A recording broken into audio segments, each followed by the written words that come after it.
Paul leans against the doorframe, nursing a cup of cider. His gaze drifts across the room, lingering on Richard, who is effortlessly charming a group of relatives with his wit and easy smile.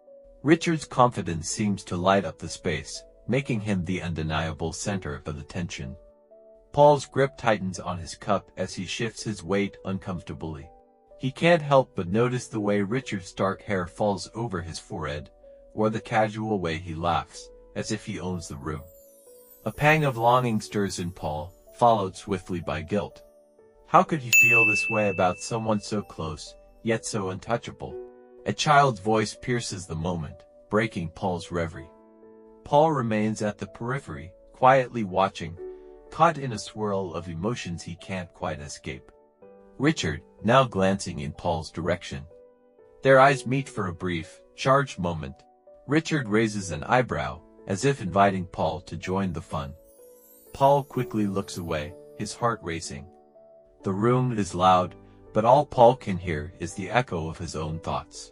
Paul stands at the edge of the group, his gaze once again drifting to Richard, who is effortlessly charismatic, cracking jokes that draw bursts of laughter. As the family raises their glasses, Richard steps closer to Paul. With a mischievous smile, he leans in and murmurs, "Let's make our own toast." Too much noise in here. Before Paul can respond, Richard nods toward the balcony and slips through the sliding door, leaving Paul no choice but to follow. The cold mountain air greets them as they step outside. The scene is serene, with soft snow blanketing the railing and a canopy of stars stretching across the sky. Richard hands Paul a glass of champagne, their fingers brushing briefly, sending a jolt through Paul. To surviving another year, Richard begins, his voice carrying a warmth that contrasts with the chill. He looks at Paul, his gaze steady, searching, and figuring things out. Paul chuckles nervously, unsure of what to say. The tension between them feels tangible, like the snowflakes drifting in the air. Richard leans back against the railing, studying Paul with a teasing glint in his eye. "You're awfully quiet tonight. Let me guess, newyear." Same old Paul. His tone is light, but his words seem to carry a deeper meaning. Paul's cheeks flush as he fumbles for a response. "I guess. Some things are hard to change." Richard's smile softens. Maybe that's not such a bad thing. Sometimes, what doesn't change is what matters most. The words hang between them, a subtle undercurrent of something unspoken. Richard reaches out, lightly tapping Paul's glass with his own. "To the things that matter," he says, his voice low, almost intimate. Paul's pulse quickens. He glances at Richard, who holds his gaze for a moment longer than necessary, before looking out at the mountains. The tension lingers, a delicate balance between comfort and unspoken desires. The muffled sound of celebration filters through the cabin as Richard turns to Paul, his breath visible in the crisp night air. "Come on," he says with a grin. "I need a hand with the fireworks." Midnight won't wait. Without waiting for a response, he strides toward the shed at the edge of the property, glancing back just long enough to ensure Paul is following.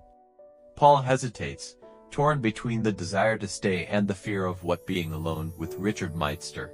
But Richard's confidence is magnetic, and Paul finds himself trailing behind, heart pounding. The shed is dimly lit, the air thick with the smell of cold metal and faint traces of sawdust. Boxes of fireworks are stacked in a corner, their colorful labels promising bursts of light and sound. Richard kneels, rummaging through them with practiced ease, while Paul lingers near the doorway, unsure of where to position himself. "Don't just stand there," Richard teases, holding up a sparkler. "You're not getting out of this." He tosses it to Paul, who catches it awkwardly, their eyes meeting briefly in the dim light. As they work together to organize the fireworks, their conversation turns to safer topics: school, hobbies, trivial memories. But as the minutes pass, the walls between them begin to crumble. "You know," Richard says suddenly, his voice quieter, "before our parents got together, I used to think having a sibling would be annoying." He glances at Paul, a hint of vulnerability breaking through his usual bravado. "Turns out, it's not so bad." Paul swallows hard, unsure how to respond. Yeah, well, I didn't expect to have one who's, he cuts himself off, his voice catching. Richard raises an eyebrow, amused. Who's what? Paul shakes his head, trying to laugh it off. Never mind. Forget I said anything. The tension thickens as they light a few sparklers to test them. The small flames crackle, casting flickering shadows across the shed. Their hands move in tandem, and when their fingers brush, it feels like a spark more potent than the fireworks. Time seems to freeze. Neither pulls away at first, their breaths mingling in the cold air. Paul finally steps back, breaking the moment. I should check on the others, he stammers, avoiding Richard's gaze. Before Richard can respond, Paul pushes open the shed door and disappears into the night, leaving Richard standing alone amid the faint glow of fading sparklers. The sound of the cabin's distant chatter grows louder, but the air between them remains charged, unresolved. The scene closes with Richard staring after Paul, a conflicted expression crossing his face, as the camera lingers on the sparklers fizzling out. The kitchen is dimly lit, the distant hum of family chatter muted behind a closed door. Paul leans against the counter, staring blankly at the bubbles rising in his untouched glass of champagne.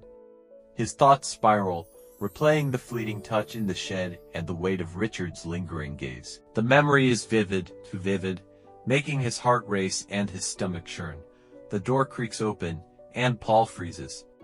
Footsteps approach, slow and deliberate, before Richard's voice cuts through the silence. You always bolt when things get interesting, don't you? Paul glances up, startled, as Richard leans casually against the doorway, arms crossed, a smirk playing on his lips. But there's something in Richard's eyes: curiosity, concern, and something else Paul can't quite decipher. I just needed some air, Paul mumbles, turning back to his drink, hoping Richard will let it go. Richard doesn't move. Funny, considering we were outside. His tone is light, but there's an edge to it, a quiet persistence that makes Paul's chest tighten. Paul exhales sharply. What do you want, Richard? Richard steps closer, his expression softening. I want to know what's going on with you. 1 minute we're fine, and the next, you're gone. Did I do something? Paul shakes his head, his fingers tightening around the glass. It's not you. It's nothing. Just drop it. But Richard doesn't back down. I don't buy that. He tilts his head, studying Paul carefully. You've been acting weird all night. Avoiding me. Avoiding. Double quotes. Paul's pulse pounds in his ears. The walls he's built feel impossibly fragile under Richard's steady gaze. There is no us, he blurts, his voice shaking. Richard takes another step closer, the teasing edge in his voice replaced by quiet sincerity. Maybe there could be.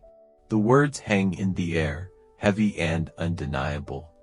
Paul looks at him, wide-eyed, his defenses crumbling. His voice falters, and he turns away, gripping the counter for support. I can't stop thinking about you, he admits, his words barely above a whisper. He braces for the rejection he's certain will come, the inevitable awkwardness that will follow. But instead, Richard exhales slowly, his voice low and steady. You're not the only one. Paul's head snaps up, disbelief etched across his face. What? Richard shrugs, a faint smile tugging at his lips. I've been trying to figure out how you feel for months. Guess I finally got my answer. You don't have to run anymore, Richard says, his gaze steady.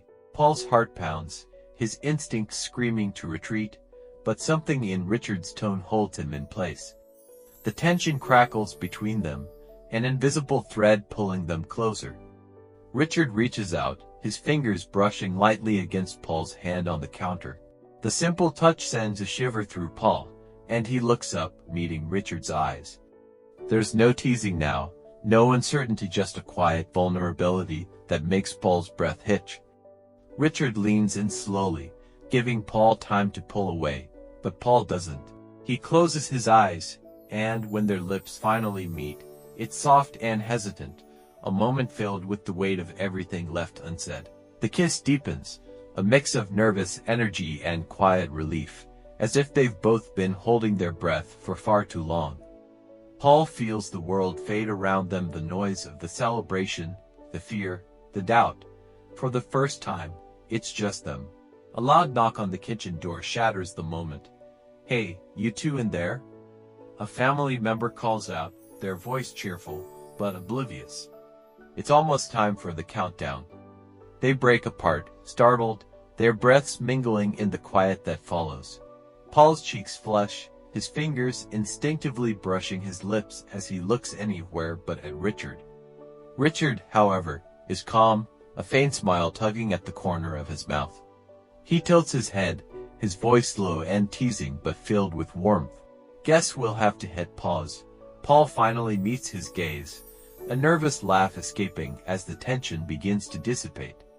Richard's hand lingers on Paul's for a moment longer, a silent reassurance, before he steps back. As they head toward the living room, their eyes meet again, a silent understanding passing between them.